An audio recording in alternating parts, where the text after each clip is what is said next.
It's a beautiful Wednesday morning, and I welcome you to the midweek edition of VAP this morning on Voice of the People Television. I am Chukuma Okoro. Now, let's get straight into the business of the day. LEC alleges Efcc's sudden probe of Mark Ihedioha Tambuwal is politically driven. And away from that, Tinubu, that's the president, absent for 11 days as nation faces crisis. That's coming from Sarah Ibrahim. IPOB to Southeast leaders stop appealing to Tinubu, insist on Nnamdi Kanu's immediate freedom. Now, these are the conversations on our table this morning. Of course, I am Moses Humphrey and would like for you to follow us across social media. Now, there are other conversations that we'll be delving into. Fina? All right, I'm Fina. Okay, Chuku, like Moses already pointed out, Fina, the way he called my name is Fina. But all the same, I'm happy. It's Women Crush Ways. I love it when I'm in the midst of men who are intellectually sound. But talking about, other trending stories, a protest, was staged at the NYSC headquarters in Abuja, where a formal petition was submitted to the Director General demanding that the Certificate of National Service belonging to Ms. Rita Ogu Amaye be released and the 2 months service extension imposed on her be reversed. The action was described as unjust, malicious, and illegal, with the case presented as part of a broader fight against corruption and arbitrary practices within the NYSC. It was alleged by Mr. Showore that the core member was targeted because she refused to retract her criticism of President Bola Tinubu after being asked to delete her remarks condemning what she called the government's terrible economic policies. Her refusal was said to have triggered the reprisals, while the continuation of such policies was lamented as a cause of hardship for Nigerians. Further details were provided that Ms. Ugwamaye had been denied biometrics and, despite appearing before a panel in April to defend herself, the proceedings were manipulated against her, an incident cited as evidence of the urgent need to resist, abuses of power. Yesterday, I went through this again and I asked why, I asked this question earlier, why protest? I think what we would have done actually is to go on to say, okay, I'm tendering a legal petition to the director of NYSC there in Abuja, in Wuse, where the office is being located. But organizing a protest actually for this, for me, it shouldn't really be that way. I know that Showore actually, been so supportive to this particular lady because we saw the video. Even there was a conversation then where someone called her from NYC and was shouting at her, "Are you okay? Are you normal? Will you remove that? What type of comment is that?" That to me, I take that to be a threat. But Showore stood by her and then took her to her local government area and also even to the zonal inspector for her to be questioned or interrogated. Why did you do this? Why do you do that? But at the end of the day, from what we got, they refused giving her the forms and for her clearance, the biometrics and every other thing to be done in the month of April because she refused to retract or to pull down the information she put on her social media handle. If that actually should be the reason she's been or she's been subjected to a 2 months extension, for me, that shouldn't be. I served also in Nigeria. I served somewhere in the north.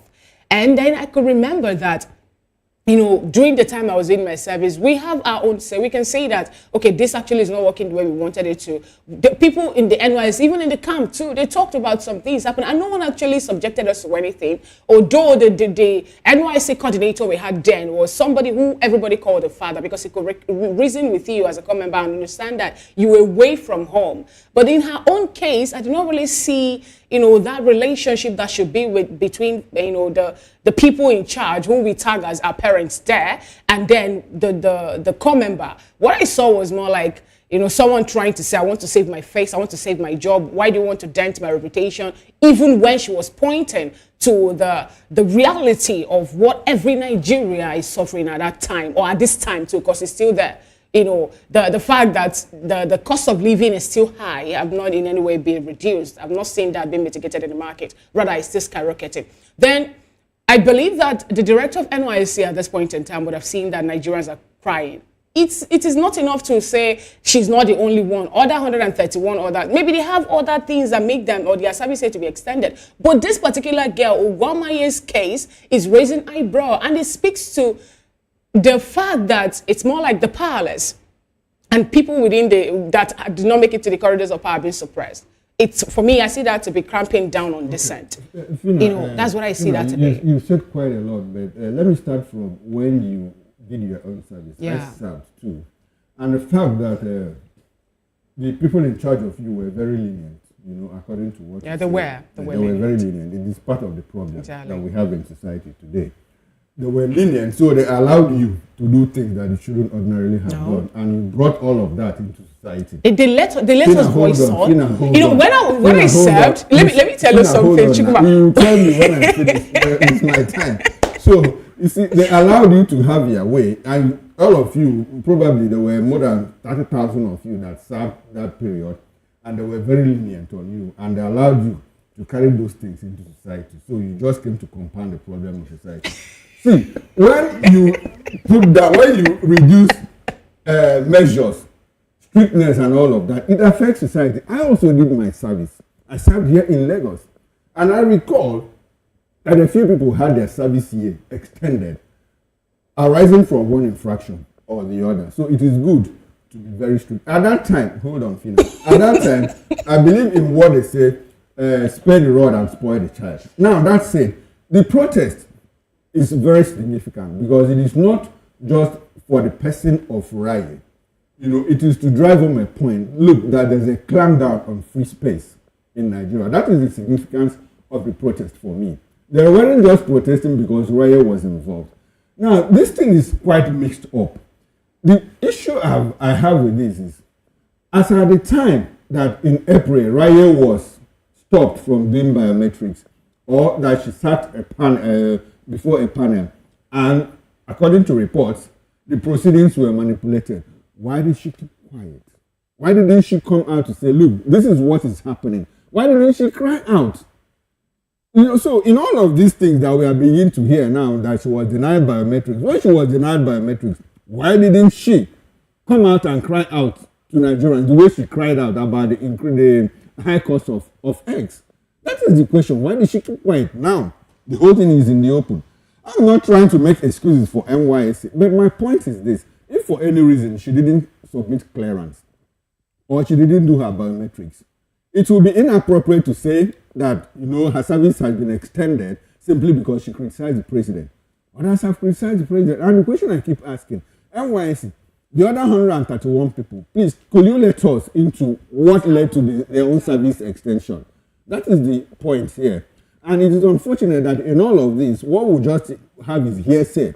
Rita has not come out to say, this is the problem. NYC has not come out to say, this is the only thing NYC has told us is that, look, she is not alone, that 131 other people were also involved. We need to be clear on all of this. We need to have a clearance on what happened around the whole story so that we can move on. That's it for me. Now, when you say that, when I did my own service, you had to go back to it. You know what? The being lenient actually is relative. Before we went to the camp, a medical doctor, a medical doctor died in the camp. Okay. Do you know why she died? She was a medical doctor. She was a core member. They sent her to go there to serve. And then overzealous, camp security personnel subjected her and mandated. Yes, and she died. She died because she told them. No, even when she told them she was not feeling too well, I'm not feeling too well, and all that. And they wanted to make it look like I am not trying to spoil the child now, spare the rod. Go there and do it. And then she slumped. She died. That was a different situation. No, this actually was what I'm trying to make you understand that when we're being vocal in the camp, we're not being vocal because we want to work against the camp. We're trying to tell them that these are the things. We made our demands to them, and they had to listen to us. Yes, okay. Because we are not animals, we're human beings. Now, my take on this Rita's issue is the fact that I have tried to go through NYSC bylaws, and it doesn't specifically state the offense. I mean, the punishment for one missing out their monthly biometrics capture. It doesn't specifically state what punishment should be there. But the punishment for those that violate NYSC rules, amounts to service extension, half salary, half allowance for that period, and all of that. Now, if you know how things work in Nigeria, if you follow through with, if you follow, events in Nigeria, it's this reeks of witch hunting. Yeah, it reeks of witch hunting.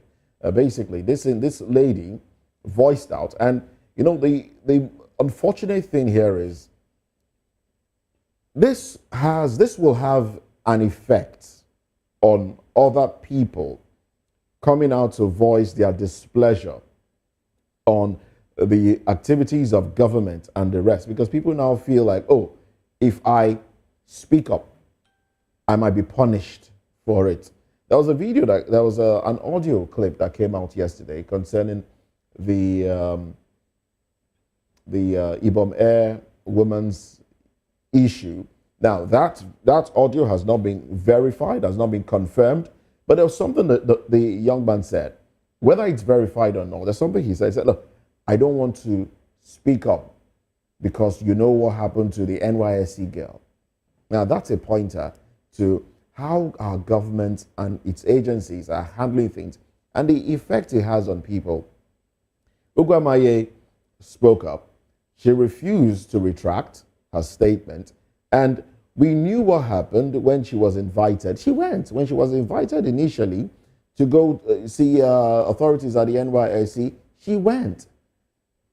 Albeit, went with Omoyele and the rest. But they were kept waiting for hours. They were not attended to. So what is there to say that for one reason or the other, she was not able to capture because she was deprived. Now, whether or not she cried out, yes, that could have been, that can be pulled up against her, unfortunately. But then, if you are being punished for speaking up, and then something else is done to you, and you haven't been defended for the one you spoke up against initially, would you want to speak up again? So why is she speaking up? You'll be quiet. She should have just kept quiet. Well, she didn't know that it will result to this. To this, exactly. That's the It point has to get. resulted to this. So why She she didn't raising know. her That's voice? why she's raising That's her why she's voice. raising her voice. Why didn't she raise her voice when they Because she didn't know. refused her from this? Like I said, the No, she should have punishment. known. How The would she know? When punishment. How wouldn't she she's know? still She had become 7. a No, she's still activist. 7. She's still 7. How do you mean she's now like the way it is now? She will now know. No, Or people see, around her will now you know know, the implication like I of said, that. like You I know, said, I'm sorry. the punishment. In all No. of this, I'm sorry. In all of this, I don't want to come out, as being against Rita. Of course not. I'm Well, just you have your view. I'm Yes. just being realistic. Okay. When you say You're not that being every- realistic. No. I beg to disagree. You're not When being you say- realistic. no, since when you You're say being that the whole thing- opinionated. When you say You're that- opinionated, yes, no, that's I'm your not view. opinionated. That's when not you being say realistic. That the whole thing reeks of witch hunt. Yes. I didn't disagree with you. It is very clear, that there is evidence of witch hunt. hunting. If you Okay. put it together, Okay. there's Well- a witch element of witch hunt there. Then my point is this: why didn't she cry out? And I have said, that was bad. That was unfortunate of her not to have raised alarm at that time. But then if we want to be realistic, I'm in not Nigeria- opinionated. not opinionated. And the way you want to be now. If you want to be realistic in Nigeria, you know that when you speak up and nothing has been done, and you don't know anybody, you're not from an influential home. Exactly my point. You don't know anybody. When they Would you didn't want to issue- speak up when again? They didn't issue No. her a certificate. She would have simply.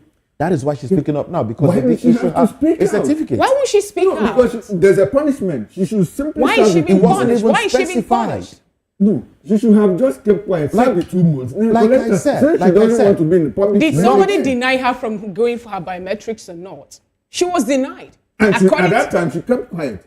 So why is she not keeping quiet now? Why did she speak out now? Because she did not believe Okay, or believe now, that this is going to get to this point. Like I That's said at the just it. beginning, according to NYSC bylaws, there is no Which specific means it's mention. discretionary. Yeah.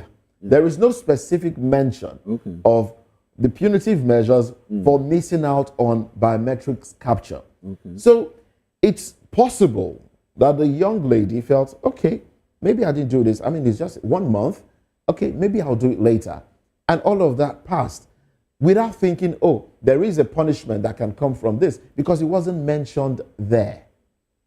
unfortunately for her. But anyway, let's move on to other We just conversations. have to move on. Yes, we have to.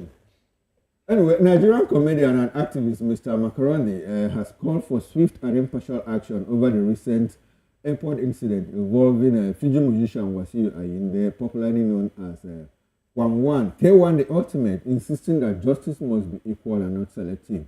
He's not the only person that has said that. P2B has weighed in on that matter too, and other people. Now, reacting to reports that K1 allegedly breached aviation regulations and assaulted an airport official, Mr. Macaroni urged the authorities to apply the same speed and severity they have shown in prosecuting ordinary citizens, warning that selective justice undermines public opinion in the rule of law. Now, this is another thing that is trending in Nigeria. We have what we call K1 now. I'm surprised that they don't have Ushu 1 because Oshomole had its own. Was it how many weeks ago? About a month ago. Then the K1, the Ultimate, had its own. Now, Comfort is in the public space now. And Nigerians are asking, why the hurry in taking her for detention at Kirikiri? Meanwhile, you have another fellow who did something some Nigerians consider it was that he stood in front of an aircraft, to stop an aircraft. And in my opinion, well, I said that was suicidal. He wanted to take his own life. Somehow he was saved. But in this case, Comfort, no matter what happened, we don't even know how the whole thing started. Everything, the opinion we have is based on what we have been told, based on the videos that we have seen. But I have seen that this lady assaulted more than 6 people in a row in less than 2 hours. So she was taken to court and she was remanded. Now the aviation ministry has come out to say, one, keep your apology. The 6-month ban stays. But Nigerians are saying, okay, why don't you also take him to court for him to be remanded? And there was a lawyer on the show here yesterday, and I asked the question, between trying to commit suicide and assaulting people, what are the penalties in the law? And it was neither here nor there. So in my opinion, I like what the aviation ministry has come out to say, look, the 6-month ban on K1 stays. I don't think it's even 6 months. It's an indefinite ban. No, for command is 6 months. It's an indefinite ban. We'll look up the details again. Okay, we'll look up the details. But the information I have that it's 6 months. 6 months. While that of Comfort is, in fact, it's not even indefinite. They say it's life. Life ban, It's life ban. So if she has to go to US, probably, or UK, or fly outside this country, she has to go to maybe Benin Republic or Ghana. And I don't know if ICAO, by the time ICAO and IATA step in, if they extend the ban, then if she wants to go to Europe, she might have to drive all through, and cross the Mediterranean and all of that.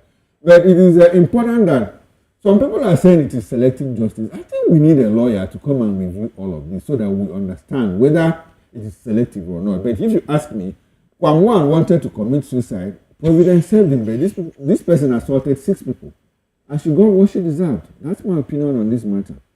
Nigerians, I'm also a Nigerian anyway, emotions can actually run in and make us to think about things and also analyze things the way we think we believe as well for us to do. She's a woman like me. I frown at the fact that, her private organs actually are made seen by the public. And I also faulted the fact that someone made a video of such and posted it on social media. I think someone turned that into a meme now to the point that, if you go through the social media platforms, some of them you have such to be a meme. It's not a good one. It's not really a good one. But as a lady also, I believe she would have known better to start with. We need to, keep our emotions in check. We need to find a way to balance the way we react whenever things or when we're being faced by, with one thing or another, because we cannot take back actions. We cannot take back things when they happen.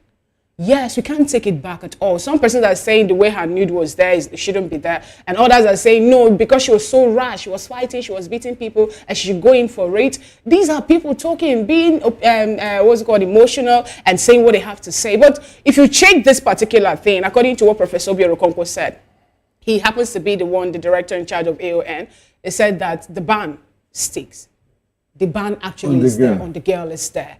And another thing again, we need to ask ourselves, who took her to court?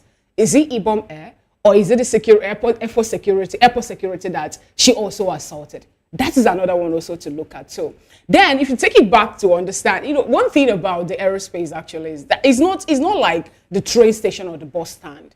We have rules and regulation. I saw that video. I was ashamed that a lady like me actually can be that aggressive and be dragging everybody, holding people by the neck, fighting, punching. I know. I don't. Anyway, let them just. I'm tired of talking about this and let them just do what they have to do. Well, as it stands now, okay. Talking about Kwam One's ban, I had to confirm that it was an initial 6 months, but Mike Achimogu, NTA's Director of Public Affairs, has said it's no longer 6 months. It's now an indefinite ban until the issues have been sorted, until they've the case has been you are right. defined in court. Okay, so it's indefinite. Was that triggered by the comfort issue? Now about comfort, I think it's funny how. Now let me start by saying, and I said this yesterday, that what Comfort did, Comfort Bob, what she did was wrong. She was wrong in her actions and everything. And then the fights when she was off the plane and everything, and the bus, everything, wrong. And yes, she should be punished for assault. I haven't said that. Yes, it's established. She should be punished for that misbehavior and assault. As to which one is more grievous, Kwam One or Comfort, I'll let the courts decide. On that one. But we've heard this story from one side. Yes, you asked the question, who is pursuing Comfort's case? The airline wrote to NCAA for NCAA to prosecute. So it's Nigeria Civil Aviation Authority. They do the prosecution. Now, Nigerians were asking, why hasn't Kwam One been taken to court? When would they prosecute? Somebody sent me a message. When would they prosecute Kwam One? And I said, look, has ValueJet written to NCAA to prosecute?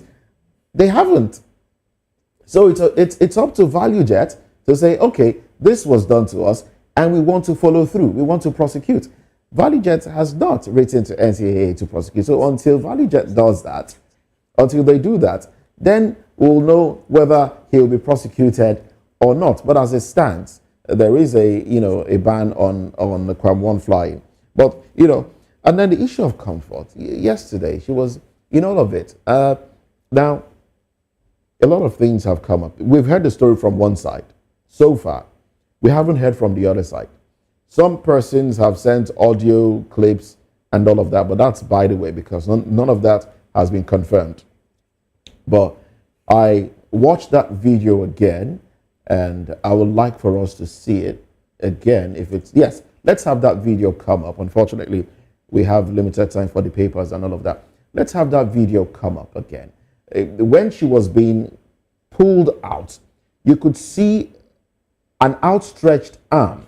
If you take that again, the outstretched arm was from one of those women. Now, what she wore is a pin down, right? That's the name. Yeah, a pin under top. It's a pin under or pin down.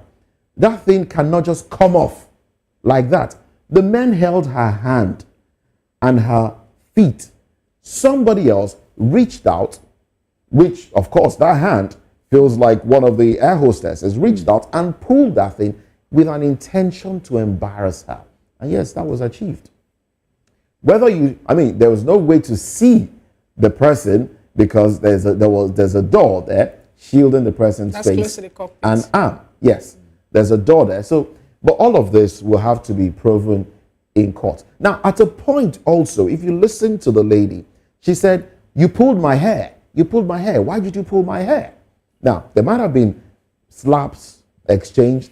What I see here, before we get into contempt of court and all of that, what I see here is somebody being taunted, and then they reacted and overreacted, and now they are being called the bad person. She's at fault. She did some things wrong. But I don't think that the air hostess, Ibom air hostess, is innocent either. I think Moses, there's something that they say in the sign. They say action and reaction are equal and like opposite. Action and reaction, they are equal. You slap somebody, the person pull your clothes, equal and opposite. But all the same. I don't justify that she slapped the girl. I also don't justify that her clothes was pulled. But action and reaction are equal. But these bands are in war, like in fight, they say it's all is fair and good. Yeah. That was a fight situation. So now, having said that, this can be classified as two fighting, right? Yeah. In a classification of two fighting, why then has she been classified as a criminal, sent to jail, sent to Kirikiri till October 6th? Isn't that expensive? Because the other party made a case. Let her make her own case. Fine, okay, she will make a case, but isn't that too brash? But you know she knows. Judgment. No, see, the court remanded. Excuse me. The court does not grant prayer. She's been remanded up until trial. Now, trial slated for October 6th. Isn't that a long period of time? It's at the discretion of the court, and the court cannot grant a prayer. Well, that's too long. No, it's at the discretion. Was she given access to her lawyers? Were her lawyers there? Those are the questions we need to ask. But NBA, I think there was a report that says that NBA have decided to say they are going to support her. They are going to take up the case. Yeah. Pro bono. So we will have to wait for that to happen. At the point that the judgment or whatever it is, well, it's not exactly a judgment.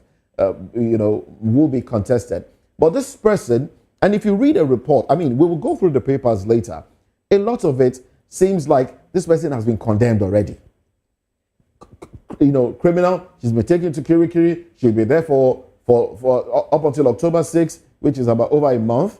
And then she should start learning anger management and everything, or learning a skill in prison. She's not because she doesn't classify as VIP because she doesn't know anybody and she's not a government official, so she doesn't classify as VIP. There's a lot there. Now the issue here is, I'm not even talking about punishment for the crime, for the infraction, but I think what has been meted out, I think it's a little too brash. Okay. And I think we should. She's not proven guilty yet. Moses, you said something. Let's avoid being a sub judice because the matter is already. It's still in court. So please, can we move on to the headline this morning? Let's start from the Guardian with the banner headline. The big story. Okay, well, let's start with the window headlines. Wadada Soludo throw weight behind Tinubu for 2027. NCOs decries low drug supply. Personnel for 8,000 inmates with health needs. Reps pushing to make appeal court final judge in Guba Paul's dispute. Now, this is coming from the Guardian newspaper. The big story, outrage over Ibom Air incident as IG orders Kwam1's probe. That story is on page 6. And the court strikes out 60 billion naira criminal suit against ex-AMCON boss. Troops kill several terrorists in Borno failed ambush. Lagos moves to regulate rent, curb abuse with new tenancy bill. Gani Adams falls Kwara killings, alerts on fresh crisis in Southwest. And the bottom strip headlines, 97% untitled land limiting collateral for loans, says minister. Court sentences man to death for killing roommate over door closure dispute. Dangote refinery cuts petrol ex-depot price to 820 naira.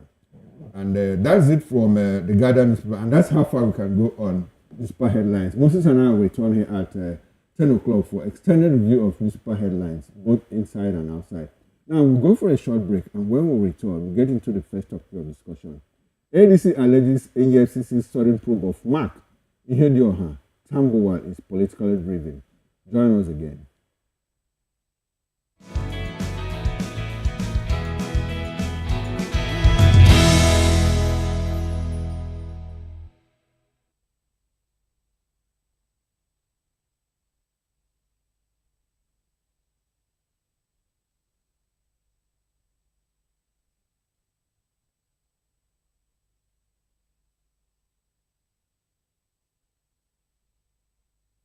We encourage you to click TV. Also follow us on all our social media platforms. We are at VOPTV Live. Visit our website www.vop.ng for fresh and trending news. Also watch us live on SLTV channel 264, VOP TV, Voice of the People Television.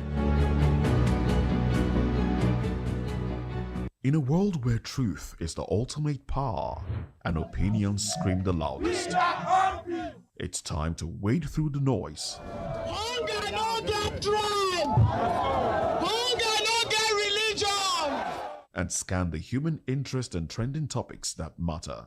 Stay tuned to The Issues, your plug to the stories making the buzz, from politics to science and technology, social justice, and more. Let's tackle the tough questions and expose the truth. The Issues on Voice of the People Television. Don't just react, understand.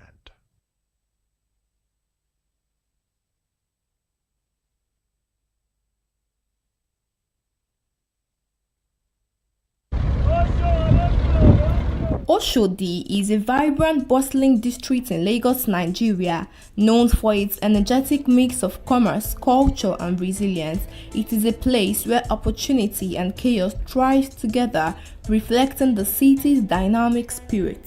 Before Oshodi became a symbol of Lagos hustle, it was a quiet settlement occupied by the Awori people, one of the earliest Yoruba subgroups in the region. The name Oshodi is believed to have been derived from Balogun Oshodi Tapa, a war captain under the famous Yoruba warrior Oba Kosoko. With Lagos' rapid development, Oshodi became a key transportation hub connecting different parts of the city. By 1970 and 1980s, it had become a bustling marketplace and a major stop for people traveling through Lagos. Today, Oshodi is a lively and busy place full of people, market stalls, and activities from morning to night. It is known for being the energetic heart of Lagos and a challenging area due to the crowd and traffic. Despite the chaos, Oshodi shows the strength and determination of the people who live and work there. In recent years, Oshodi underwent one of the most ambitious urban transformations in Lagos history, the birth of Oshodi Transport Interchange. This multi-terminal megastructure was designed to tame the chaos, bringing the modern transport system to one of Africa's busiest cities. Beneath the modern facade, the original Oshodi also lives on.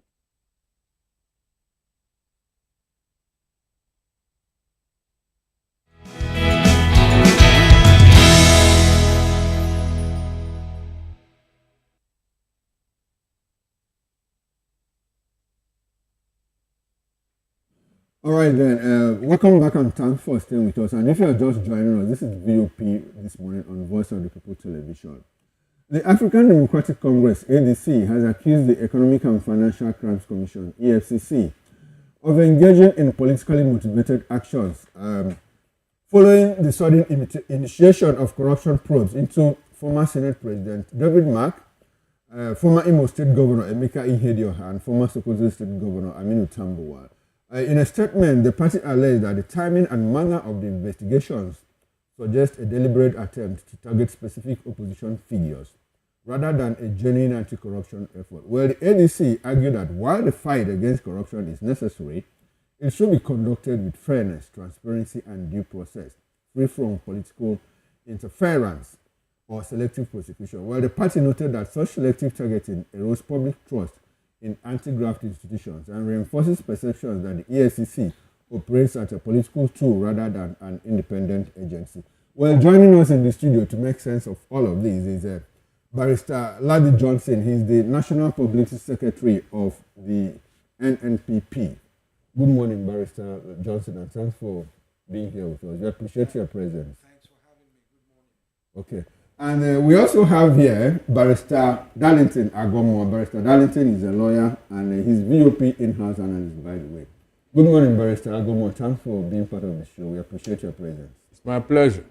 Okay, we'll be joined virtually by a group of analysts in the course of the show. Okay, yes. Now let's get into it. Barrister Aladdin, let me start with you. You are a national publicity secretary of an opposition party. I hope I am right when I say NMPP is an opposition party. Yes. You are only in government in Kano State, so at the national level, you are in opposition. Now, what do you make of the fact that the present government is trying people who are probably have been people that have identified with the opposition? Talk about David Mark. I mean, the case of Emeka Ihedioha, who served briefly as governor of Imo State, and who is also part of the ADC. And then Aminu Tambuwal, who has said, look, the ADC is a coalition party, and we want to take power from the ruling government. And all of a sudden, we see the EFCC swoop on these people. What's your reaction? Does it look like it is selective? Or are people saying, why me? Well, your question gives the answer. You said that the present government is doing this. You didn't say the EFCC are doing this. And that is your unfortunate... No, hang on. That's your unfortunate position. We all know that the EFCC is an agency, the chairman, the way they're put there and everything. The executive arm of government has a say in all these things, a big say. Yes, some people go to the House of, to the National Assembly for confirmation. But that is part of the problem that we have in our system, in our own climb.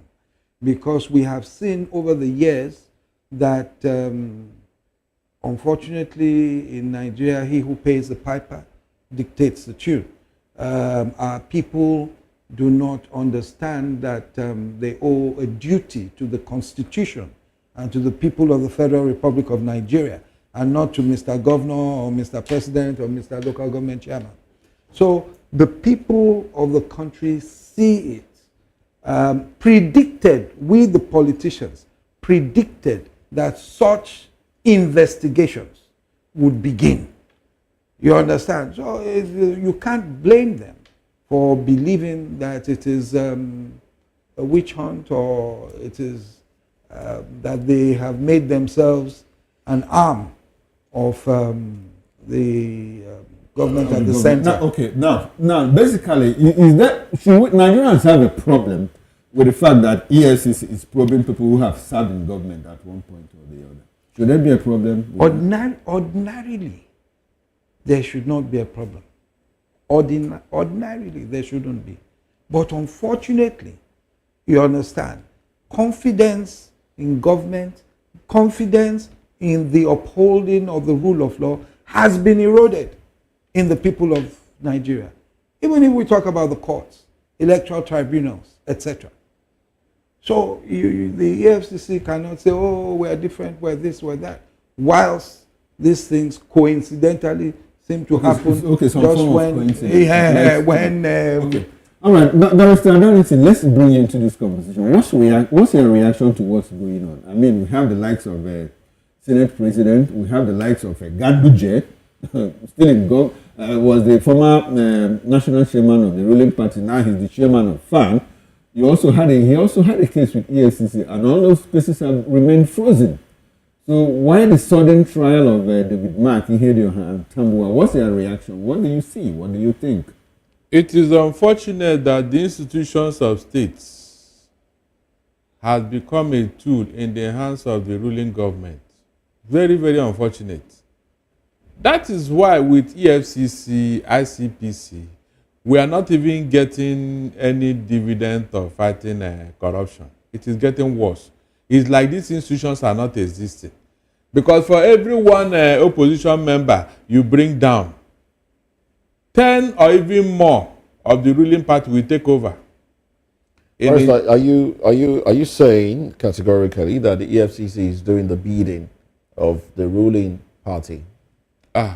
If that is not the case, in fact, they should have started with the ruling party. If you want to go with the principle or theory of the low-hanging fruits, there are things that are happening before our very eyes now that EFCC should have latched upon. But because they're in the ruling government, They are in the ruling government. I mean, the people involved in these corruption cases, nobody will touch them or talk to them.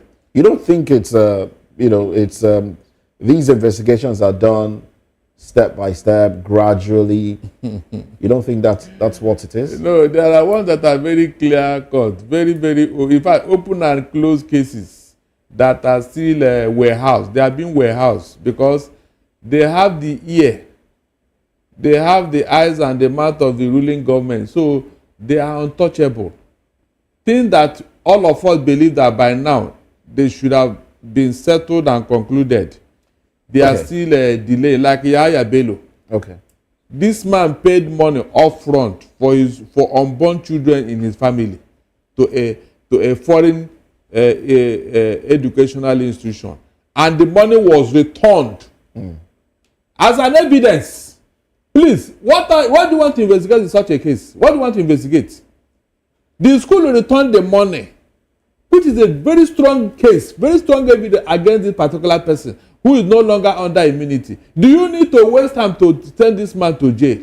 Do you need to? Okay, now, Barrister, I'm happy that you raised the issue of the EFCC being a tool in the hands of government. Obasanjo set up the EFCC. And at that point, Obasanjo was also accused of using EFCC to enchant political opponents. Remember the case of Joshua Daruye, the case of Alami Esia, and all of that. So, at what point should Nigerians distinguish between the genuine fight against corruption and witch hunting by the party in government? When you hear that the government is a continuum, this is where some of us are completely embarrassed, because these institutions does not belong to the ruling government, it belongs to the country. So anybody that comes in as the man at the helm of affairs should equally allow these institutions to thrive. Okay. How much, how much independence, Barrister, do you think these people have? How much of independence do you think they have when their bosses, the people in charge, being appointed by the president? No, the act is setting all these institutions up. It's very clear. The act is there as the operational guidelines. Let's take, for example, the FBI in the United States. We all saw when the FBI went to interrogate Joe Biden, even as a sitting American president, they had to go to his house to check his tax returns. A sitting American president. This particular one now, Donald Trump, we saw when the FBI handcuffed him and took him to court. This has happened. We saw it. Can anybody dream of such a thing in Nigeria? All right. Ladi, let me come back to you now. We're talking 189 billion naira cash withdrawn. Should we, and then Atiku is saying this is witch hunting because these people are part of the opposition and all of that. Should Nigerians be concerned that Alhaji Atiku Abubakar, who of course wants to get into office, has been trying one time VP in the country, he wants to get back into office. Should we be concerned that he's not trying to look at the source of the money and what the possibility of that being fraudulent, but we're speaking about, the fact that this is a witch hunt. Should we be concerned that attention is shifting from what should be into something else? Well, I would say it's not his duty to be concerned. Unfortunately, you understand. The process, as I say, is it's a difficult one. You're right in saying that shouldn't people be concerned that they're shifting, or what do we call it? You understand? But the thing there is that, as I said the other time, the word coincidence, you understand?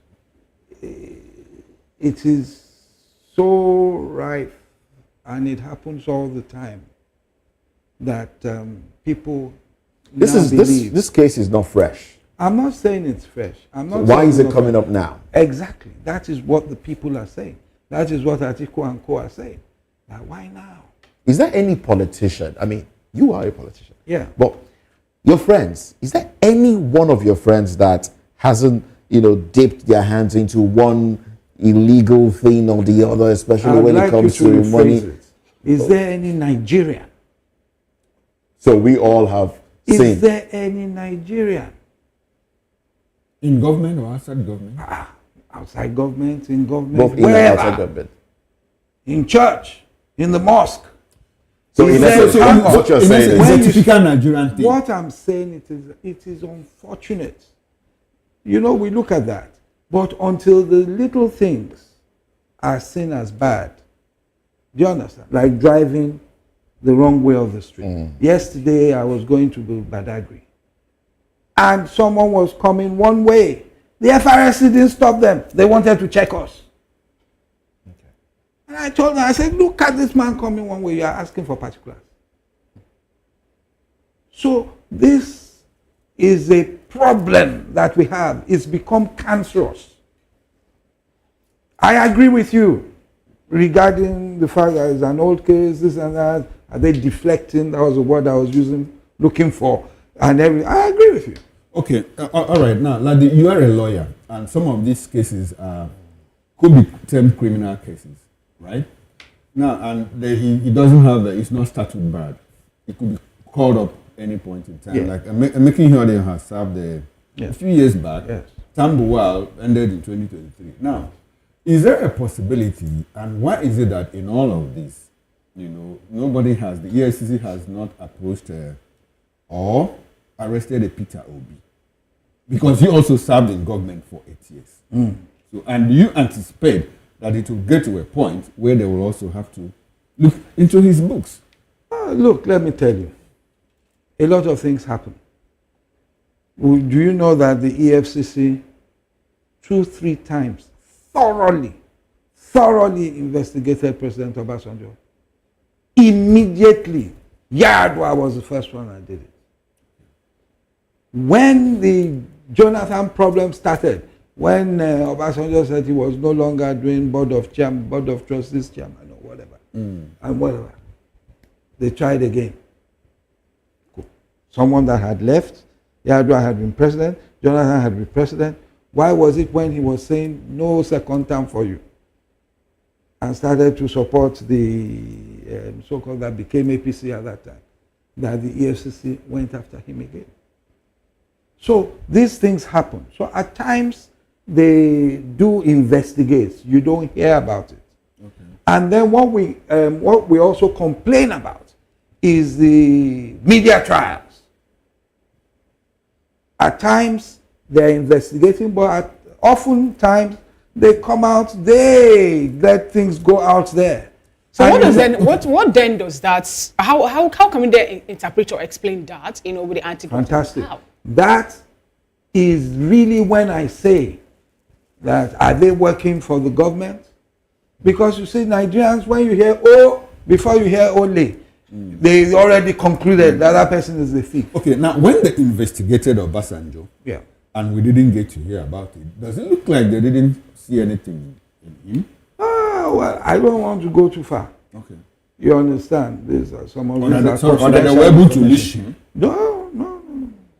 I think I don't want to go too far. I'm sorry, Fina. I want us to get at something. They conduct investigations, yes, right? And we don't get to hear about it. More like they are times, classified. At times we don't hear. Yeah. So let's leave Obasanjo out of it. Okay. And I asked you a question about a possibility of trying Peter Obi. Yes. Maybe they have also investigated him. Now, when they try these people, when they investigate these people, and they don't find something, they let go. Or is it that when they find something, they say, look, know how you talk, because you have something. Also, so which one is it? That is, look, remember, was it Oshomole that said it? Your sins are forgiven. Okay. You understand? So that happens.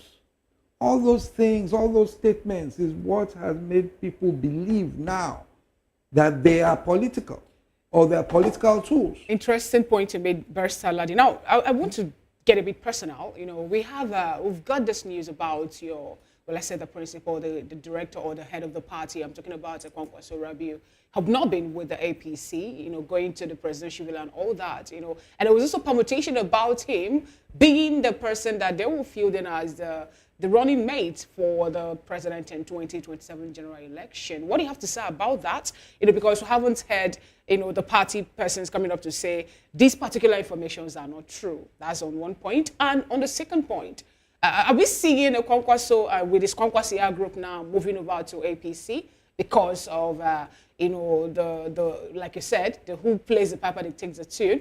And if that actually happens, then where then lies the party's ideology and the people followership that NNPP have? Thank you. Nobody has paid the piper here. So the APC cannot dictate the tune to us. You understand? That's one. Two, as with any party, you have people in the party who want to join APC. You have people who say, no, let's go to ADC. You have people who say, let's remain. You even have some people who say, this rumor about Jonathan is looking good. Do you understand? So there are various things. So the truth about it all, right, is that people are talking. Right? People are talking. I won't tell you people are. So you're saying that we're not going to see a time where Kwankwaso will move to APC, no, because of that? I haven't taken it off the table. All right. Okay. You understand? I'm being very honest here. That's why I said people are talking. Those who want, we've seen the man at the Federal House of Reps, Jibrin. He's been the one going to the president. You recall that he was with the president. And when he had problems with Ganduje at that time in Kano. He came over to the NNPP, got his nomination, and of course, most of them won in Kano then. So, yes, he has an affinity to the president and whatever. So it would be natural for him to want to midwife the coming together of Kwankwaso and the president. No one has anything against that. There is a decision they have to take. Do you understand? Meanwhile, there are many others who do not want such a relationship, who would rather go with the let's work with Peter or let's work with Jonathan or what have you. So the truth about it, not to prolong the matter, is that the NNPP at the present moment has not taken any decision.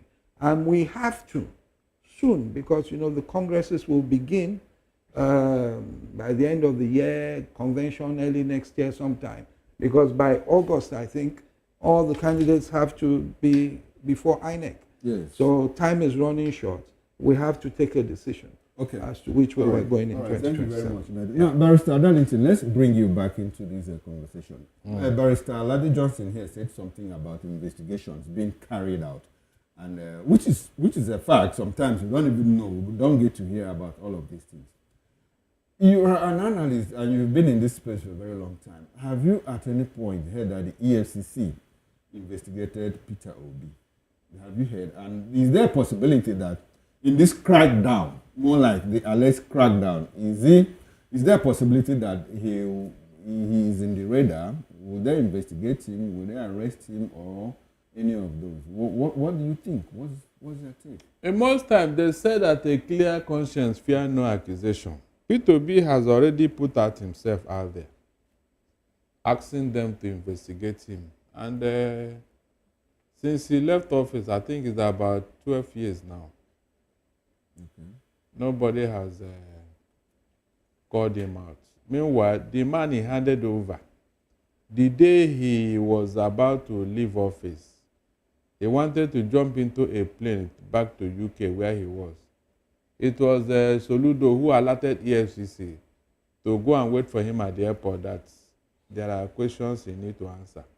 All right. So why didn't they do that to Peter if there's any infraction?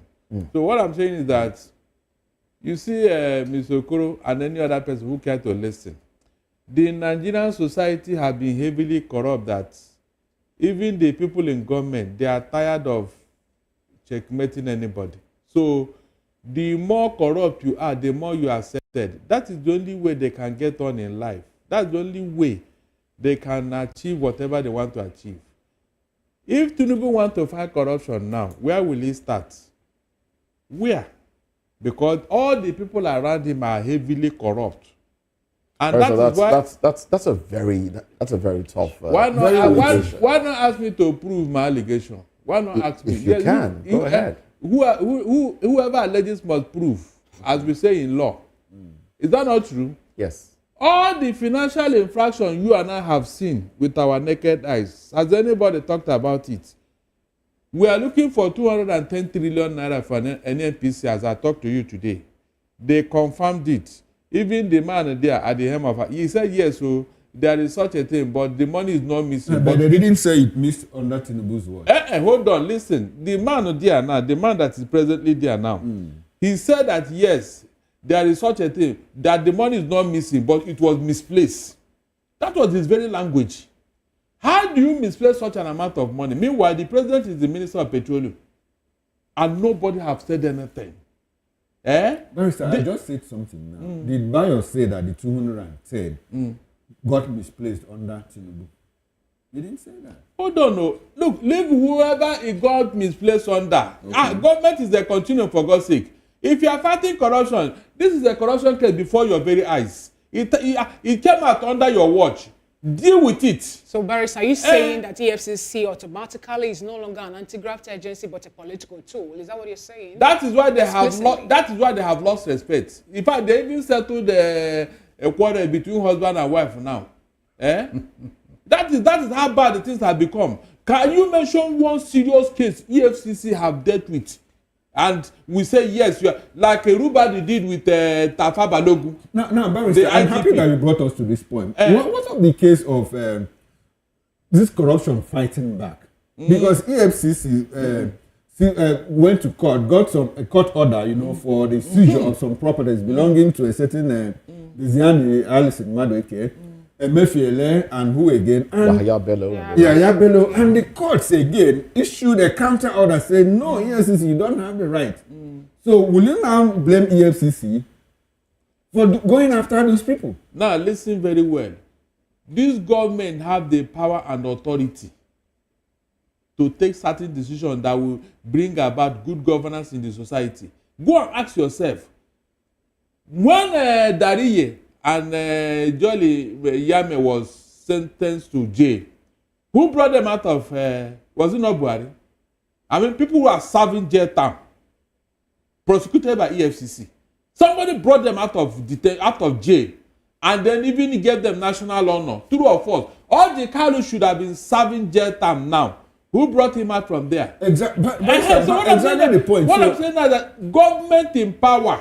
That's what yes, they are the ones that are hamstringing the EFCC from doing their job. Government in power. Okay, so essentially the problem is not with the EFCC. It's not. Quote me, it's not. That's why I was expecting this new man at EFCC to resign. He should have resigned, because if the government is making you look like you don't know what you're doing, why are you still there? You should resign, because you are not doing anything. You are gathering a bad image for yourself. Barrister, is it a case of government interfering, or is it a case of corruption fighting back? No corruption is fighting back. No corruption can fight back the government. If the government decide that this person will go to jail today, he will go to jail. Look at that young lady. 24 hours, she's in Krikri already. You mean she took herself there? Was it not somebody who was making phone call and all that and telling them what to do and what not to do? Now, with the resignation you're calling for the EFCC czar, now, do you think it's going to in any way reduce, the influence the government is having also? That is the only way government will sit up. He is an individual. And also that the president or the person in charge will still appoint another czar, another head of the EFCC. So how then is it going to work? If this particular person resigns, as you told us with Yahya Bello, the next person will sit up. I'm not joking. And if all of them begin to resign, the government will now ask themselves question. Okay. That's the only way to check government. You seem to have you want to say something? No, I agree with Barrister Mr. Darlington with what he's saying. Because you see, the problem we have in Nigeria is that people tend not to resign. If you are in a position and your position runs contrary to the position of those in authority or those who appointed you, the best way to let the world know that you disagree is I resign from this job. I don't want the people will immediately know that those that you report to are backing down a road that you consider wrong. You understand? Okay. But we don't have that in this now country. Let's bring it back to the conversation as we wrap up this conversation now. How much impact do you think these investigations and questioning going on with members of the coalition government, how much impact do you think it will have on the coalition and maybe others that intend to, form some sort of opposition to this government? Well, I think that it has gotten to a stage that it might even win them some sympathy. Win the coalition some Yes, sympathy? Okay. if they know how to spin it. And that's why you hear people like Atiku talking and people saying that this is a witch hunt and whatever. So I was talking to someone about 2 years ago or so, and he had been invited by the Efcc'S. And I told him, I said, don't be bothered about it. Just go and face it. And then if we spin it well enough, people will even have sympathy with you. You understand? So it is unfortunate that we're at that stage now, because the people already believe that they are a tool, the Efcc's is a tool in the hands of the government at the center. All right, then. Well, let's move on to another conversation. IPOB to Southeast leaders stop appealing to Tinubu, insist on Nnamdi Kanu's immediate freedom. Let's talk about this when we come back.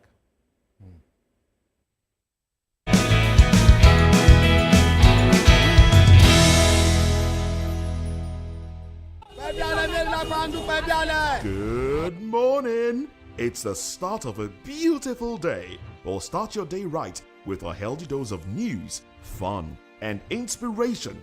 Join us on VOP this morning for the latest news, trending topics, and uplifting stories to set your day on the right vibe. From news and current events to lifestyle and entertainment, you are covered.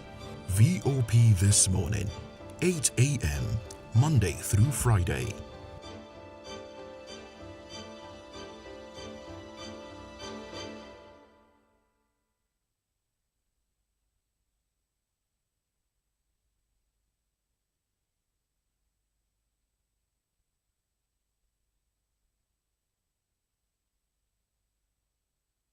Everybody keep watching Voice of the People.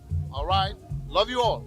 Hello, sweetie. What's going on? My name is Kiki. Keep watching VOP TV. Thanks. Hey guys, what's going on? Olumide Oru, the Fresh Prince of Lagos here, and this is VOP TV, guys. Hello, guys. I want you to please keep on watching VOP TV. Ladies and gentlemen, my name is Hafiz Oyetoro. Please keep watching VOP TV. Shout out to VOP TV. Very big shout out to the fans and lovers of VOP TV. My name is Tayo Faduro. I'm an actor that you are going to live to love. Keep watching. Cheers. Hi everyone, so shout out to VOP TV.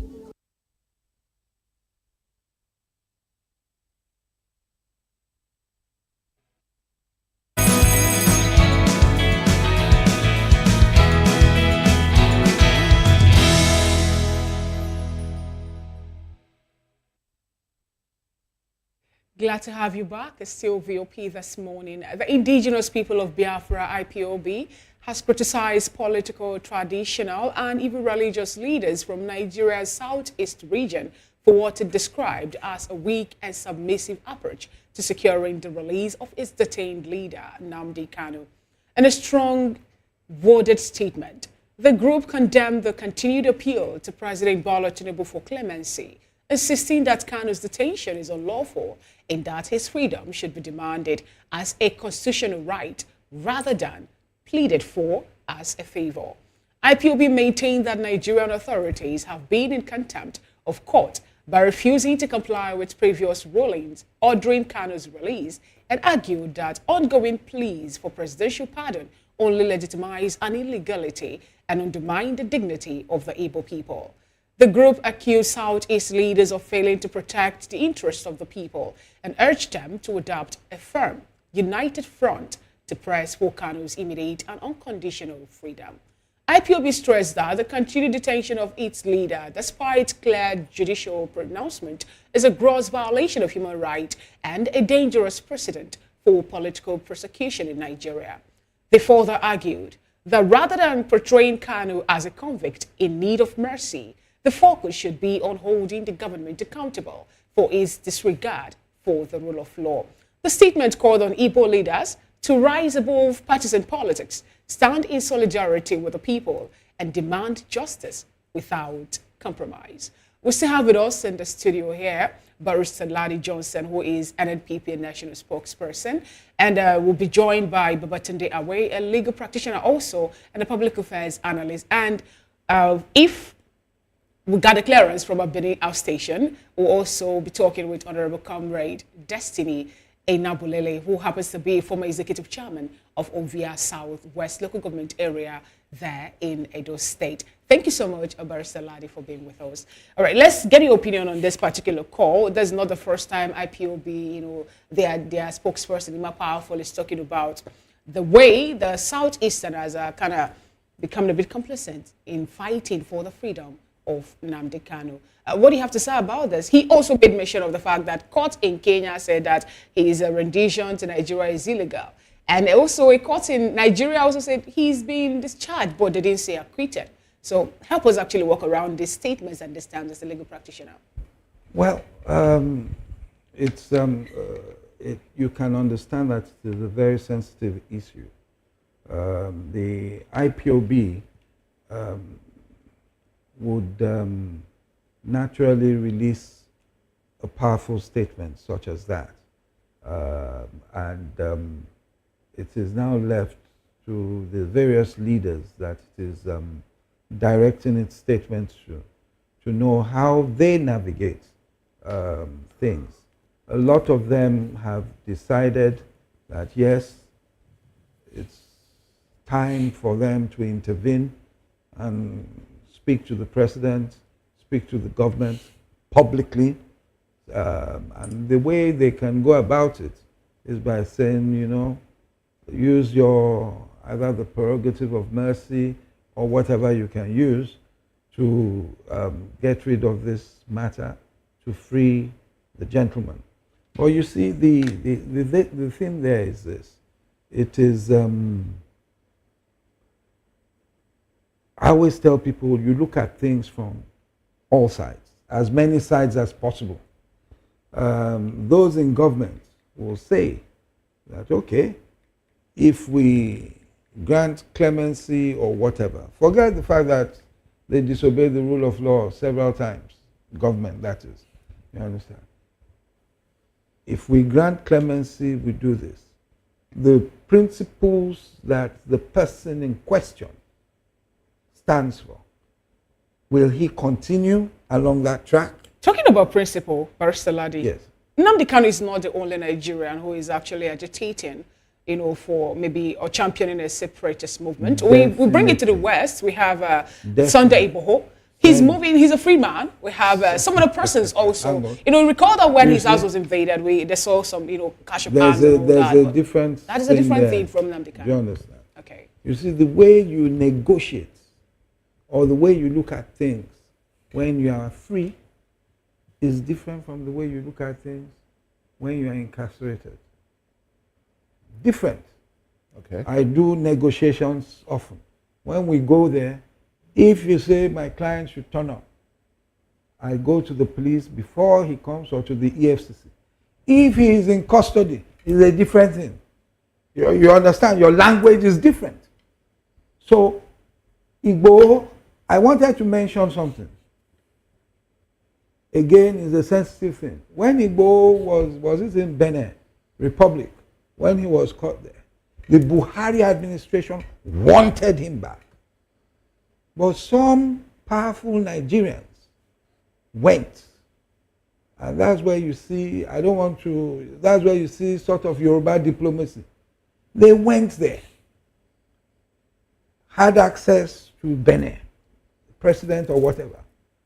Don't release him to Nigerians. So don't release him to Buhari government. At the same time, please keep him here. He wants to cause problems for us. You understand? Okay. And then there was a political solution, and the man is free.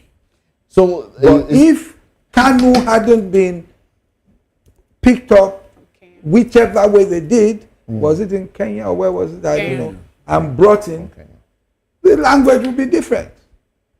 Totally. So are you saying that it's out of the hands of the influential people, especially those from the southeast, now that he's in Nigeria? They can't really do anything. It's not out of their hands. But IPOB is saying, don't beg. Don't beg. Do you understand? So Influential people are doing what they have to do. Okay. IPOB is saying you are acting like softies. No, Ladi, don't you think that IPOB is taking this position probably because the diplomacy has failed for over 4 years? No. The diplomacy hasn't been done properly. How else would they do it? No, it hasn't been. I won't tell you how else or whatever. Okay, but do you know what they have done? From what we've seen, okay, what we've heard, it hasn't been done, well, I won't say properly. It hasn't been effective. Abi? So exactly the point, exactly my question. Since it hasn't been effective, now IPOB is saying, why don't you use another track? What is the other track? Fight. What is the other track? No, diplomacy has failed. Look, let me tell you something. Okay. When you don't start, they say don't start a war that you don't know that you can. You understand? You see nowadays, from what was that, Iraq Gulf War II, okay, or whatever, or the first one. Okay. That's one of my favorite statements. Okay. George Bush Sr. He says this is not going to be another Vietnam. It is going to be short and decisive. Okay. And it was. Okay. Do you understand? And you see it come down even now. When Trump was afraid, Netanyahu went to Iraq, softened the place. They came, boom, did their bombs, and went away. Now, that is the reality of this thing. There are people there. You want to go to Abia State, if a free man. You want to go in for Christmas, come out. Go for birthday, come out. You understand? When crisis begin, right? You can't. She can't. I can't. Anyone invites me, I'll say, no. Do you understand? Because there are all sorts of wars now. It doesn't mean the soldiers are there or whatever. It could be like the IRA, like people bombing. You understand what I'm saying? So, in these things, you have to, IPOB has to be tactical, strategic. But you can be annoyed, you can be aggrieved, but you still talking about the insecurity in the southeast. IPOB has dissociated itself from it, saying that look, they don't even know those doing it. These have been classified as unknown gunmen. Thank you. So should IPOB be held responsible for that? No, I'm not saying hold them responsible. The fact that there's an atmosphere, some people who want to do bad will use it. Could it do be? We know the unknown then? Could it be? It is IPOB that people will be saying because of their political position. Meanwhile, some people are taking advantage. Could it be that atmosphere has been created by certain powerful people to ensure that the diplomacy that IPOB is looking to put forward doesn't fall through? No, I think that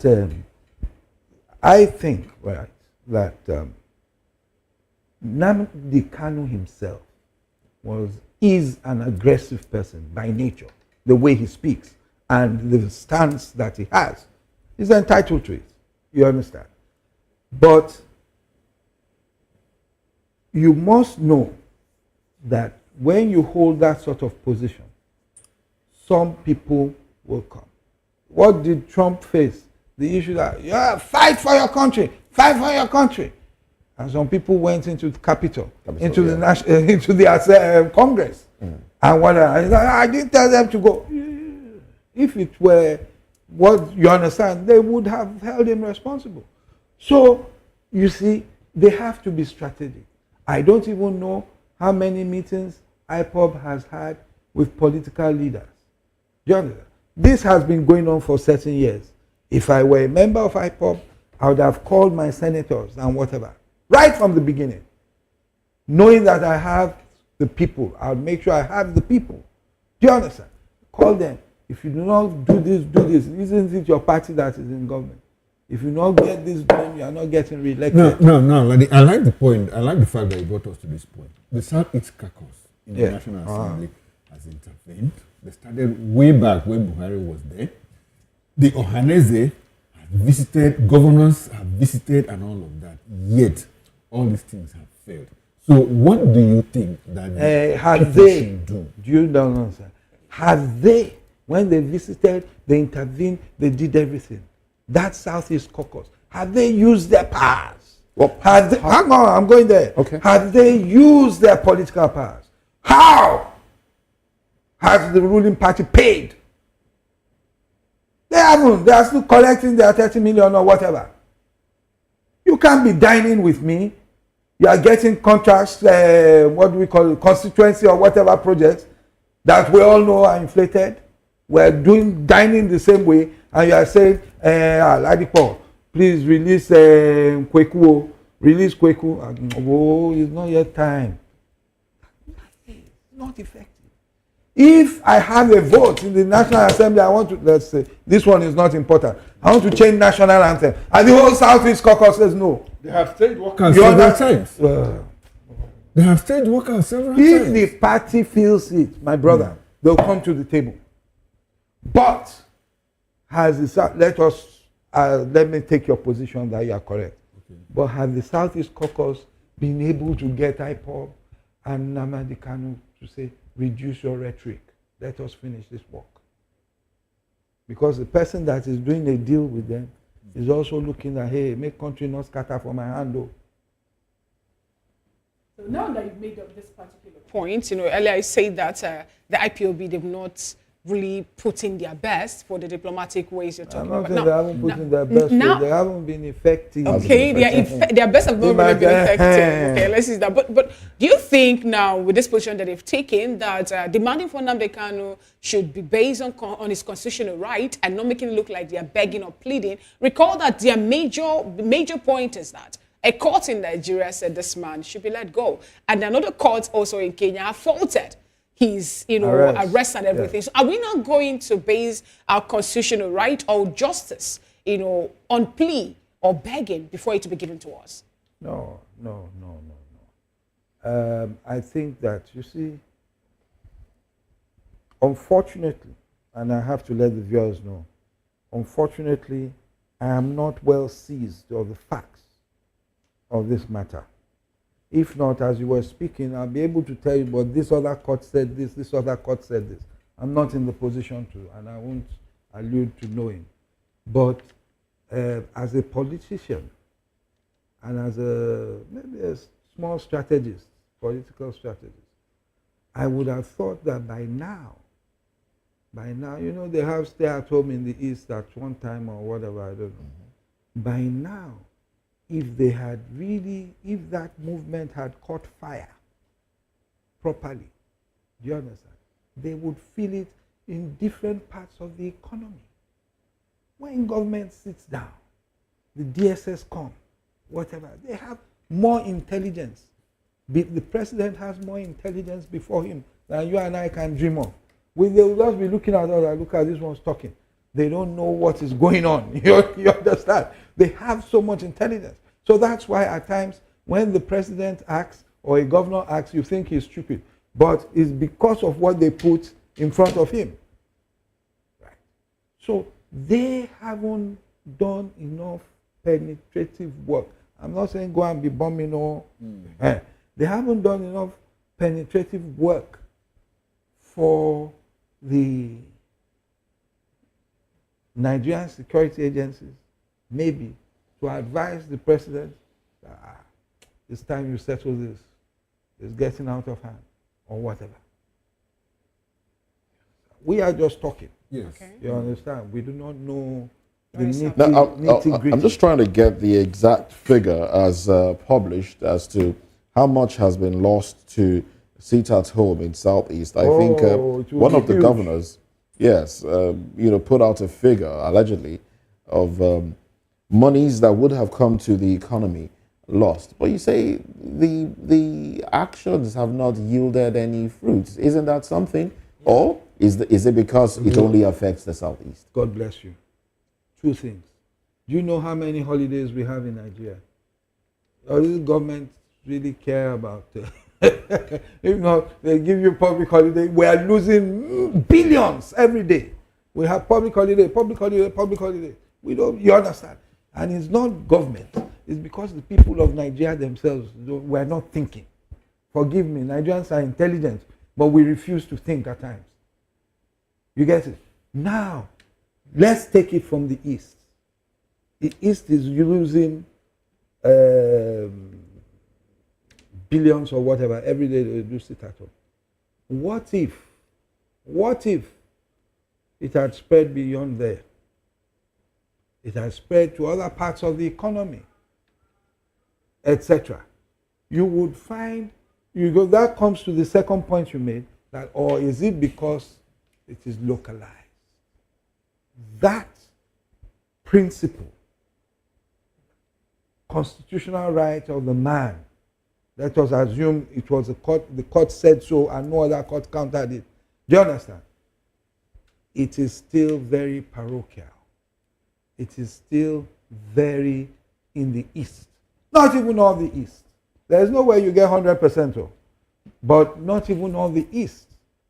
A lot of my Igbo Eastern friends, you talk, no, people don't talk about that. Blah, blah, blah, blah, blah.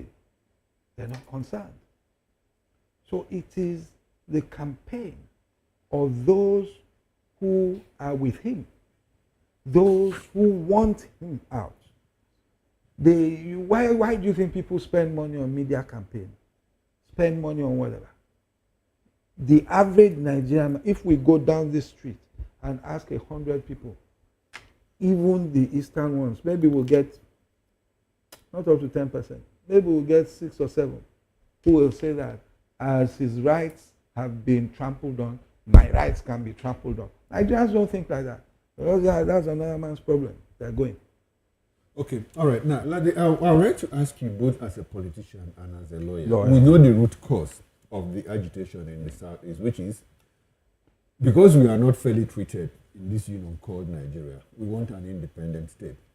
Unfortunately, they say that the Nigerian constitution doesn't have that opening for a referendum, when it could be conducted to ask people, do you want to be here or do you want to get out? Now, as a politician and the national spokesperson of the NNPP, what is the position of your party? I might not be able to answer you. You can't tell me to be talking IPOB. No, not IPOB. No, not IPOB, I know. Not IPOB. Where you are going to is dangerous. No, it's as not. NNPP. No, it's not. Okay, what is the position of your party on referendum? You understand what I'm saying? On referendum. On referendum. Yes, not on IP. Not on IPOB. On my referendum. party believes in democracy and the will of the people. So I don't even have to hold a meeting with my party to say that where there is a need for the constitution should be amended, so that where there's a need for a referendum on the matter, it can happen. Do you understand? There's nothing wrong with that. People look at the British one. Scotland voted. Brexit. You understand? Brexit. And then when Brexit happened, the Scots are annoyed and they want another referendum. And the British Parliament, as in London, they know that if they vote again, Scotland will go. And if Scotland goes, the North Sea oil is gone. You understand? Because Scotland voted. But when you look at the Brexit, the Scots voted largely to stay within Europe. Within Europe, yes. And now the remainder say we'll leave Europe. So we voted for Europe. You've gone. Let us go. So in other words, are you saying that even the release of Nnamdi Kanu is not going to anywhere quell the agitation in the Southeast for them to stay on their own and separate? It cannot. My brother made a point. It will just douse some tensions. You understand? But the problem that we face in this country is still fundamental. Even here in Ogun State, you hear Ijebu, you hear Egba, they have problems. Let alone, my brother now will not let if I had a son, he won't let me marry his daughter. He'll say Yoruba boy, Lagos boy, you understand? So we have that problem. It is, unless we are fooling ourselves. No, but we have overgrown that. We have gone beyond that. A lot of my people married Yoruba, Yes, and a lot of my sisters are married in what Yoruba. is the percentage? Now, I always say something, and I want the people, the Igbos listening, to put it in context. Don't be annoyed. I always say something, and it is when we are discussing political strategy. I say to them, I say, how easy is it for Peter Obi to generate votes in the core north? Forget Nasarawa, Benue, all where we have Christians. Forget that. You understand? The core north. How can he generate in Maiduguri, in Kano, in those places? And I always tell them, it's simplistic. I know I might not be correct, but I tell them, I say, look, the problem is that what we were forgetting, what Nigerians were forgetting, Nnamdi Kanu came back to remind them about Biafra. That's the bottom line. You see, there are times you don't fight unless you are ready to fight to the end. You don't start something unless you are you get what I'm trying to say. I know it's sensitive. You don't start something because when you get halfway, you get stuck, it will be worse. So in essence, if I get you clearly, what you're saying is the agitation for Biafra came at a wrong time, and that has further affected the acceptance of Southeasterners within Nigeria. Within the political sphere, it hasn't affected acceptance. They accept. Okay. But will they willingly say, come and be president? You understand? But they weren't about saying that even before the agitation. No, hang on. They weren't about saying that. Yes. But I'm sure there was states. They weren't about saying that there was beginning to have healing. There was healing coming. How much of healing were they having? If you can measure it. Over the war that happened so many years, Yes, to the point that someone can still pick up the fire and bring it back. It's a shame. Do you know how many years it takes at times? It takes years, decades, generations. But if you keep refreshing generation by generation, you are extending. As a politician now, looking at Nigeria political space, can you say that the Southeasterners and maybe Nnamdi Kanu, who is agitating against the marginalization that the people of that region is facing at this point is wrong? Given the way appointments were being done, allocation of funds, even the state number of states that they have, and every other thing happening within the political space at this point in time. Are you saying that, or are we going to rule out the reason for that marginalization? If there is marginalization, which maybe at the highest level there is, do you understand? Let us assume if there is marginalization at the highest level. My take is that it would take a long time. Look, no one thought that a member minority tribe would become president. But someone died. Someone was vice president, then someone died. Now, even when that person died, the system didn't want it to happen. But it had to happen. What do you want to do? You want to change the vice president? You understand? It happened. Then that vice president was supported by even those in the majority. You understand? Yes. They supported him because there was an agreement. And at that time, Obasanjo was the one that led the way. Went to the governors forum. You say, let your brother do his own 4 years. He did 2 years of this. Yes, let them say that we have put a minority man there. You have hit the nail on the head. Yeah. How much longer should we accommodate? No. Let me land on my question. How much longer should we accommodate this system, this unjust system that is skewed against a certain people? How much longer should we accommodate that as a people?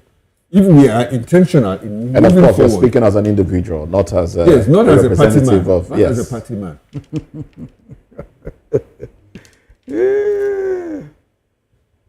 You're a wicked man.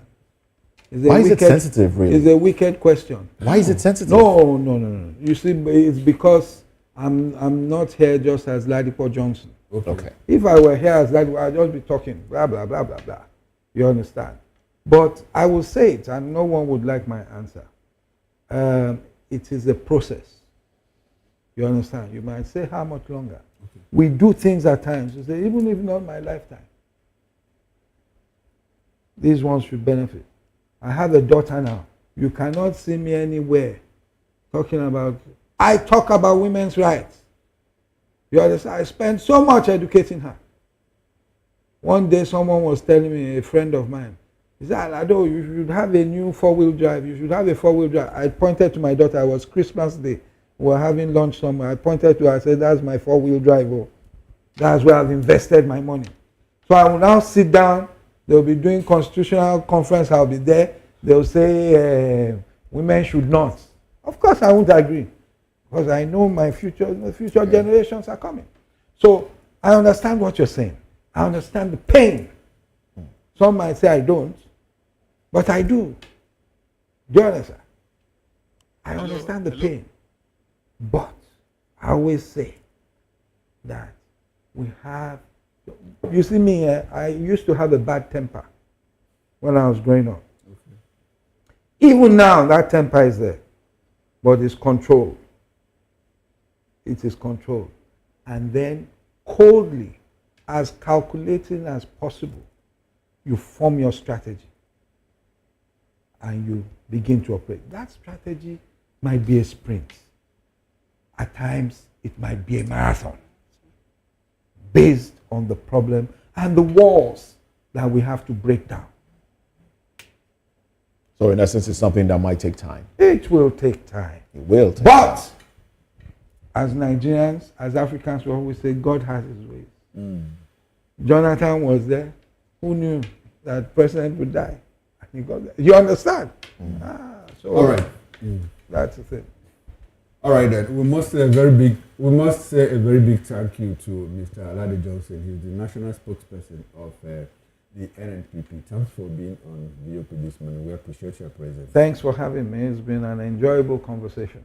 All right. Thank you very much for coming. All right, we'll go for a short break, and when we return, Tinubu absent for 11 days as nation faces crisis. That's coming from Sarah Ibrahim. Join us again shortly.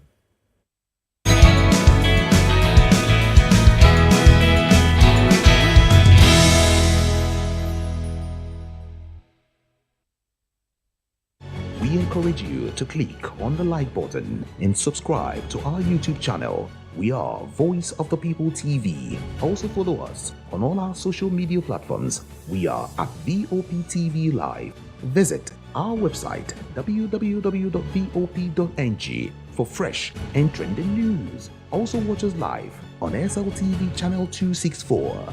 VOP TV, Voice of the People Television.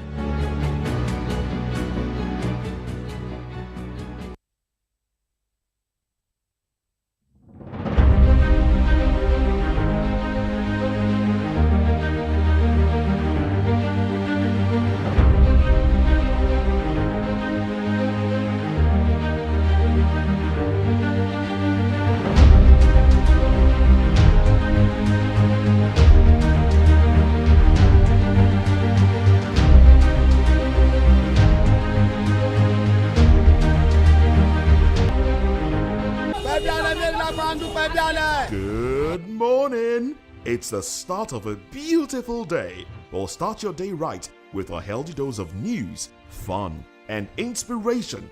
Join us on VOP this morning for the latest news, trending topics, and uplifting stories to set your day on the right vibe. From news and current events to lifestyle and entertainment, you are covered. VOP This Morning, 8 a.m., Monday through Friday.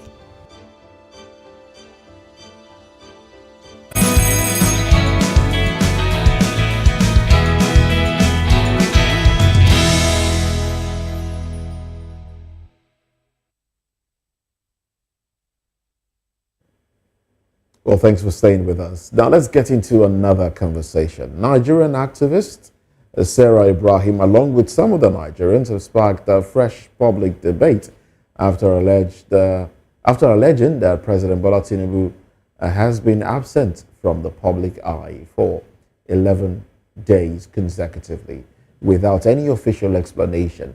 Now, despite the country facing mounting socio-economic and security crisis, in a post shared on X, formerly Twitter, Ibrahim claimed that since August 1st, President Bola Tinubu has not been seen at any public function or addressing pressing national issues, I beg your pardon.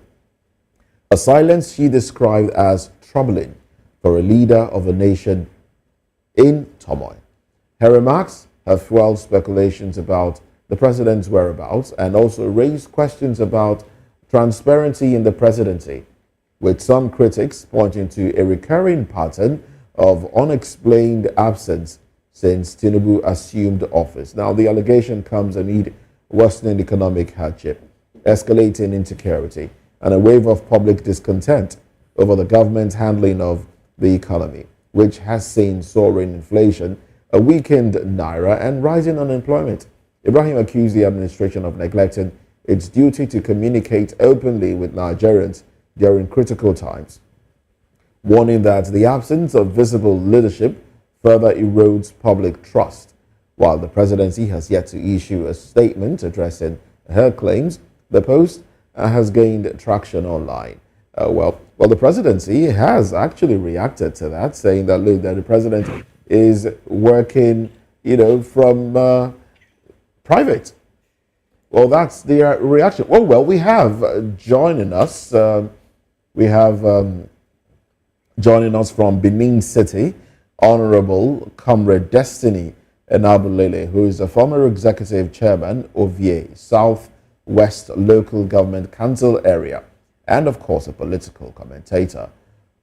Honorable Enabulele, good to have you join this conversation.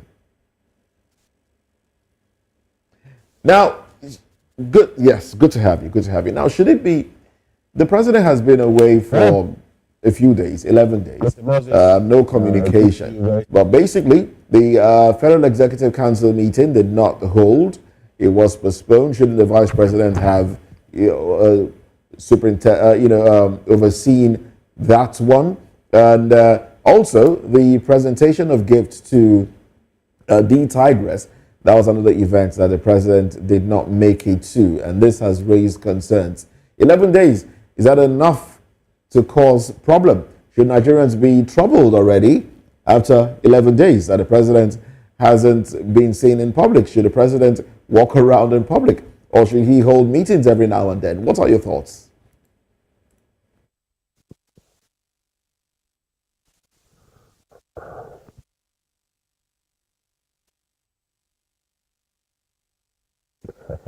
Mr. Moses, let me start by first of all apologizing a little bit that time. Salute the platform for yet another opportunity to at least let my voice. And we'll take a break. We'll take a very short break and see how that can be rectified so we can continue this conversation with Honorable Destiny Enabulele. Let's take a very quick break. And when we come back, we'll rectify that audio glitch and we'll be able to have his thoughts on this conversation.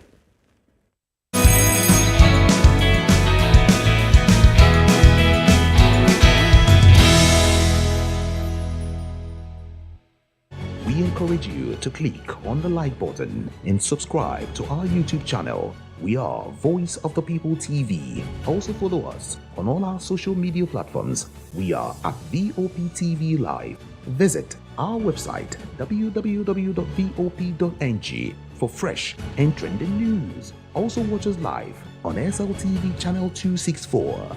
VOP TV, Voice of the People Television.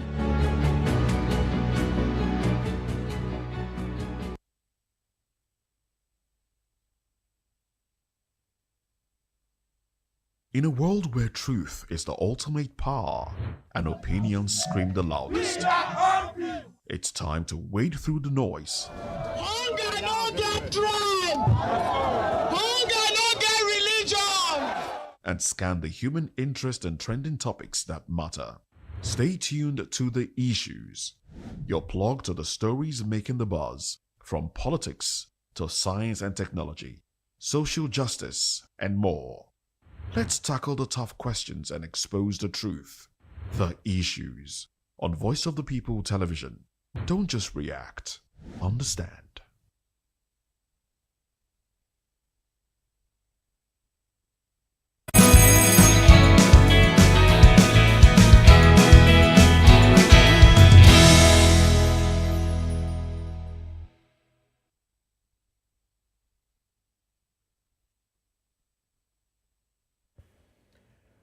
Oh, all right. Well, quite unfortunate. We are unable to fix that one just about now, but it will be rectified because we will be having Comrade Honorable Destiny Inabulele during newspaper review. But we do have joining us in the studio Babatunde Awe, who is a legal practitioner and also a public affairs commentator. Well, good to have you join the conversation. Now, the presence of the president. Nigerians are saying, where is our president? Where is our president? He's been away for 11 days. He didn't attend FEC meeting, Federal Executive Council meeting, and he wasn't at the presentation of gifts to the Tigress. And instead, the vice president represented him, and some of the information that have come out through proxies of the president. Is this enough for Nigerians to be concerned? Or should we be talking about transparency now? Well, really, this is not without precedent in Nigeria. We've had it over and over again where our presidents suddenly disappear into thin air and then reappear after a while. This is not the first time this is happening. But yes, if a president has been elected and then he's nowhere to be found, definitely it's cause for concern. Definitely it's cause for concern. Even though our his spokesperson has been doing some, would I say, damage control over the matter. Saying that the president is here and he's here and there. He's taking his rest. He's also obligated to attend any meeting, etc., etc. There's a vice president who can deputize in the event that he's not around, which we all know. But where is he? That's the question. Why didn't the vice sit at the FEC meeting? Exactly. Isn't that concerning that there was no FEC meeting? Exactly. You want to, since our good friend has said that's the president's media person, has said the vice president can deputize, which of course is constitutionally empowered to in the event that the president is incapacitated or for any reason unavailable. We would expect that the vice president will stand in or sit in and take charge of the federal executive meeting. But we didn't see that happen. Instead, the meeting was rescheduled or just put off. So really, we do need to understand what's going on here. Of course, you won't blame them too much. If you begin to bring Shetima, the issues will escalate, the questions will escalate. If you say vice president should sit in, then it will give, quote unquote, more credence or lend more credence to the conversations ongoing about the health of the president. The VP has at some point, conducted shared fake meetings. Yes. So why will it be concerning? If you have at the period we knew where the president was. Okay. Yes. Okay. But now nobody has any idea where Mr. Tinubu is. Okay. You understand? I know you don't have any idea where he is. I don't have any idea. Is that constitutionally right, for the president just to disappear? Leave I wouldn't want to use the word disappear, but just leave the people that's been entrusted under his care just to go out and no one knows. Well, that's one of the challenges we have here. This issue of disclosure. You understand? We are the people of Nigeria. The president is our servant. He's the chief civil servant, and we have a right. If you have a servant and he doesn't turn up for work, you have a right to know where he is. You have a right to question where he is at any moment. So if we can't see him, we definitely are justified to say, look, where are you, sir? You know, a video posting his whereabouts, something will show that you have respect for Nigerians. But of course, as we all know, leadership has hardly shown much respect. All right, then. Well, let's go back to Benin now, because we've been able to rectify that audio glitch. Honorable Enabolele, I hope you can hear me, and I hope I'll be able to hear you this time around. Let's have your reaction. Loud and clear. Beautiful. Go ahead, please. Yeah, let me start by, thanking you for yet another opportunity. You see, it is very unfortunate that we are finding ourselves in this quagmire, and we have said it over and over. The president is the servant, as put it by my colleague there. It is simple. Let's assume I employed someone in my own house and is being paid with my own money. I should be able to know his or her whereabouts. I was the local government chairman at the time. There was a program that we organized. I deemed it okay. Let me expose my vice chairman once or twice. And the people begin to ask questions. Where is our chairman? Is he sick? It is in Edo State. You can do your own findings. So it is very common with this APC-led government. With utmost humility, if we take our mind back to the time of Obasanjo and Goodluck Jonathan, this asceticism, this nonchalant and with utmost humility attitude with this APC, bigwigs, it is sickening and disheartening. So for me, we must call a spade is never a garden fork. Nigerians have a right to know their whereabouts of the president. It's simple as that. So if we go ahead to shout on top of our roof, it is normal. It is normal. And Nigerians must learn to speak up. And again, at any rate, this is why some of us want a younger blood as the head of this country. What we have this issue. Enabolele, unfortunately, we are out of time. The glitch in the audio there did not do justice to you, because I know you have a lot to say on this conversation. But we have, from the 10 o'clock hour during newspaper review, we'd like for you to stay with us, as we'll have enough time to x-ray this and other issues. So this is how we wrap up VOP this morning, and we'd like our viewers to join us again at 10 o'clock, which is just a few minutes away, when we'll get into more stories from the papers. On behalf of my colleagues, Chukwuma Okoro Fina. Okay, Chukwu Fina, right? Yeah, that's it. All right. I am Moses Humphrey, wishing you a beautiful morning. But stay with us, 10 o'clock. Newspaper Review makes a return.